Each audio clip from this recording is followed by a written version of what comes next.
Firman Tuhan hari ini berjudul Supremasi Allah di atas semua bangsa. Terambil di dalam Yesaya 19 ayat yang kedua, 5, 6, 11, dan 20. Aku akan menggerakkan orang-orang Mesir melawan orang Mesir supaya mereka berperang. Setiap orang melawan saudaranya dan setiap orang melawan temannya. Kota melawan kota, kerajaan melawan kerajaan.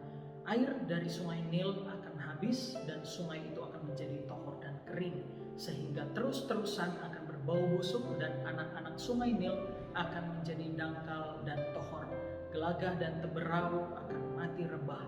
Para pembesar Zoan adalah orang-orang bodoh belaka. Para penasehat Firaun yang paling bijaksana memberi nasihat yang lugu. Bagaimanakah kamu dapat berkata kepada Firaun, aku ini anak orang-orang bijaksana, anak raja-raja zaman purbakala? Itu akan menjadi tanda kesaksian bagi Tuhan semesta alam di tanah Mesir. Apabila mereka berseru kepada Tuhan oleh karena orang-orang penindas, maka Ia akan mengirim seorang juru selamat kepada mereka yang akan berjuang dan akan melepaskan mereka. Sedemikian jauh pembacaan firman Tuhan bagi kita. Saudara, Arnold Toynbee adalah seorang sejarawan sekaligus arkeolog, menyimpulkan bahwa self-worship is the religion of mankind. Penyembahan diri sendiri adalah agama manusia. Kesimpulan dari Bapak Toynbee ini didapat ketika ia mempelajari peradaban-peradaban manusia yang ada di dunia. Penyembahan diri yang dimaksud adalah dengan cara penyombongan diri, dan hal ini bisa berupa banyak bentuk, saudara. Dalam kehidupan iman kita, Allah tidak menyukai kesombongan diri manusia. Maka dari itu di dalam Roma 12 ayat yang ke-16 mengatakan agar kita sehati sepikir, dan salah satu cara untuk mencapai itu adalah dengan tidak menganggap diri lebih pandai dari orang lain. Bahkan terjemahan firman Allah yang hidup menerjemahkan kata kesombongan di dalam bagian itu sebagai orang yang berlagak besar, orang yang menganggap tahu segala-galanya, sehingga mengelompokkan orang berdasarkan tinggi dan rendah, pintar ataukah bodoh, berguna atau tidak. Dan ini adalah pikiran-pikiran yang keliru. Pertanyaannya, saudara, mengapa hal tersebut bisa terjadi? Jawabannya karena self-worship. Manusia menganggap dirinya segala-galanya karena ia menyembah dirinya dan bukan Tuhan.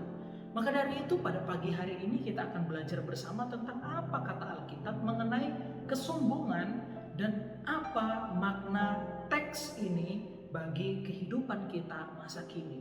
Saudara, pasal 13 sampai pasal 20 Yesaya berbicara tentang supremasi Allah di atas bangsa-bangsa. Dimulai dari pasal 13 tentang Babel, dilanjutkan pasal 14 bangsa Filistin, pasal 15 bangsa Moab, pasal 17 daerah Damaskus dan sekutu Israel, Ethiopia salah satunya, dan pasal yang kita baca 19-20 berbicara tentang bangsa Mesir. Dari rangkaian pasal tersebut kita mendapatkan satu benang merah bahwa tidak ada satupun bangsa yang dapat luput dari hari Tuhan. Pasal 13 ayat yang ke-6. Setiap bangsa, orang yang tidak taat kepada Tuhan bahkan menyombongkan dirinya akan menghadapi penghukuman dari Tuhan. Di dalam konteks bangsa Mesir ada tiga hal yang paling mereka banggakan, saudara. Yang pertama sosial mereka, kedua ekonomi, ketiga intelektual mereka.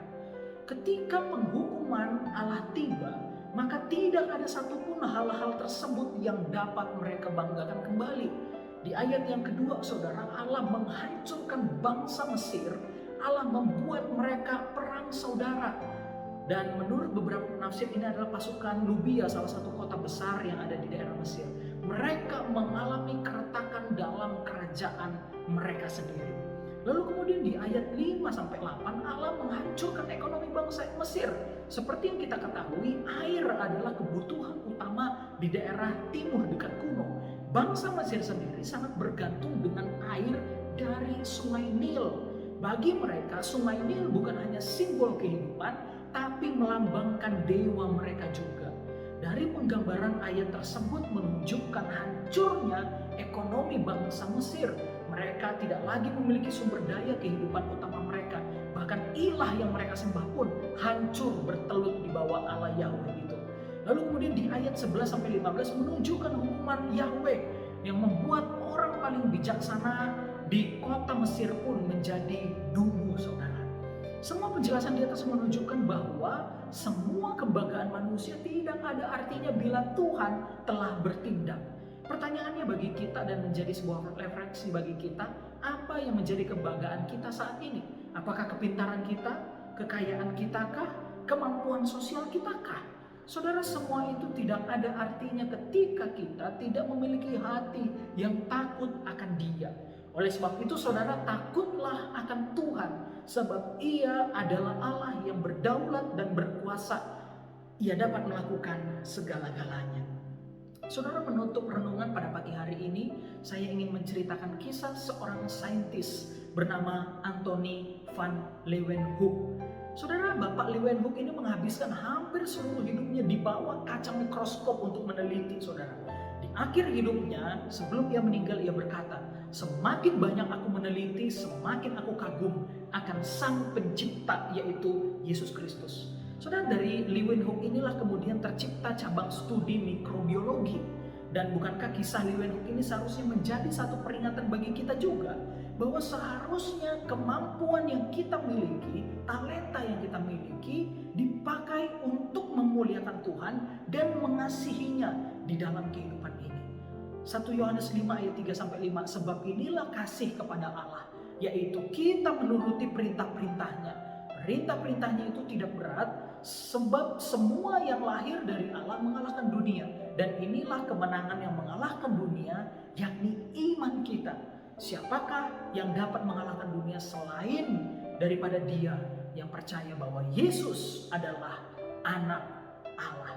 Saudara, jika engkau dan saya percaya bahwa Yesus adalah Tuhan, maka seharusnya kita nyadar bahwa kita ini hanya ciptaan kecil dan lemah di hadapannya. Kita bukan siapa-siapa di hadapan Tuhan. Segala kebanggaan kita, segala hal-hal yang kita besar-besarkan di hadapan orang lain tidak ada artinya jika kita hidup di luar daripada Tuhan. Jalani hari ini dengan penuh pengharapan dan penghayatan di dalam Tuhan kita, Yesus Kristus. Amin. Mari kita berdoa. Tuhan, ampuni kami jika di dalam hidup ini kami seringkali menyombongkan kemampuan kami, menyombongkan ekonomi kami, kepintaran kami, status sosial kami di hadapan orang lain.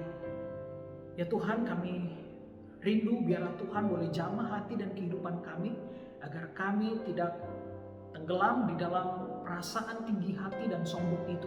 Tetapi biarlah kami belajar untuk takut akan Tuhan, dan kami belajar untuk memuliakan Engkau dan mengasihi Tuhan melalui keseluruhan hidup kami. Kami serahkan seluruh aktivitas pekerjaan kami ke dalam tangan pimpinan. Demi Yesus Kristus Tuhan kami